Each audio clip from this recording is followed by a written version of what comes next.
Assalamualaikum warahmatullahi wabarakatuh. Selamat pagi Ibu dosen dan teman-teman semua. Perkenalkan, nama saya Nafisa Nursalima Ramadini, mahasiswa Universitas Pancasakti Bekasi dengan NIM 186247047.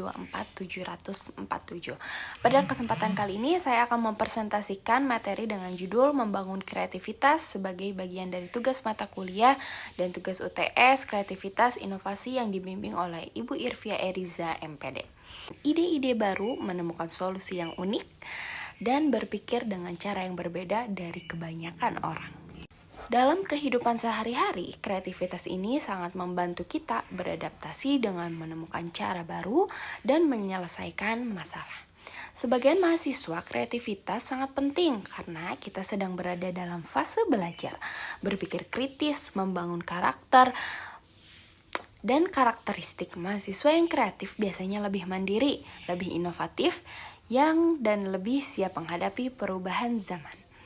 Jadi, membangun kreativitas bukan hanya tentang punya ide keren, tetapi tentang bagaimana kita mampu berpikir terbuka, berani, dan mau mencoba sesuatu yang baru. Berikutnya ada hakikat kreativitas. Kreativitas ini tidak muncul secara tiba-tiba. Ia merupakan hasil dari proses berpikir, imajinasi, dan pengalaman. Orang yang kreatif biasanya memiliki ciri-ciri seperti di bawah ini.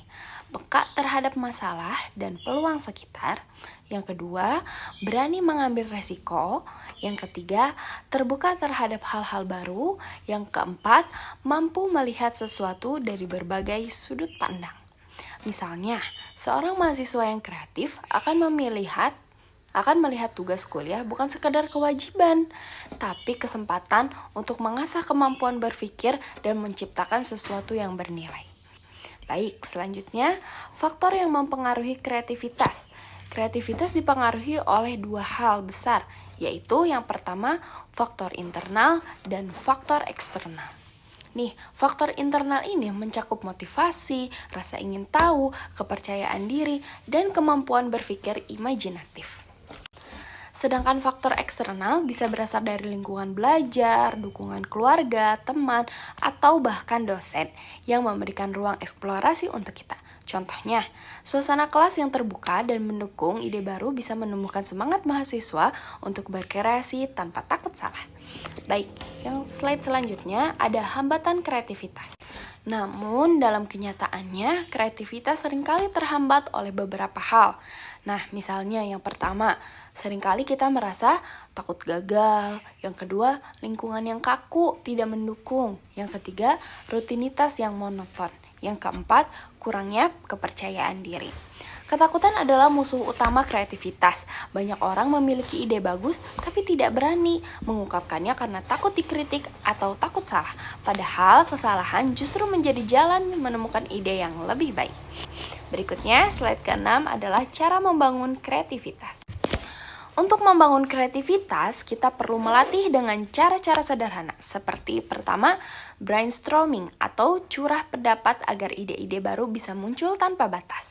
Yang kedua adalah berpikir terbuka, artinya kita siap menerima pendapat atau pengalaman baru. Yang ketiga, berani mencoba, karena tanpa tindakan, ide tidak akan berkembang. Yang keempat adalah belajar lintas bidang, karena inspirasi bisa datang dari mana saja. Yang terakhir adalah menciptakan lingkungan yang mendukung, seperti bekerja sama dalam kelompok atau bisa saling menginspirasi. Contoh sederhana, ketika mahasiswa membuat proyek inovatif dengan teman-temannya, dari situlah muncul kolaborasi, diskusi, dan akhirnya ide-idenya yang lebih matang. Slide ke-7 ada inovasi dan implementasinya. Kreativitas dan inovasi adalah dua hal yang berkaitan.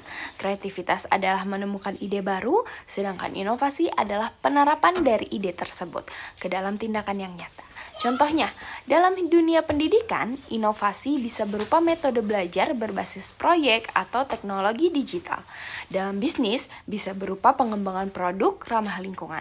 Dalam kehidupan sehari-hari, bisa sesederhana menemukan cara baru agar pekerjaan rumah lebih efisien.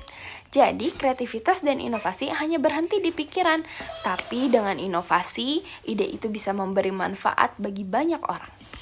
Baik, selanjutnya penutupan dan refleksi.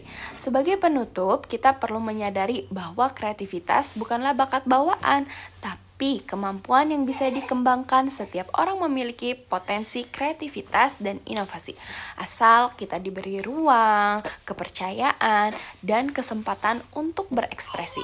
Mari kita mulai dari hal-hal kecil, berani mengemukakan pendapat, berani mencoba hal baru, dan tidak takut gagal. Karena dari situlah kreativitas akan tumbuh dan inovasi akan lahir.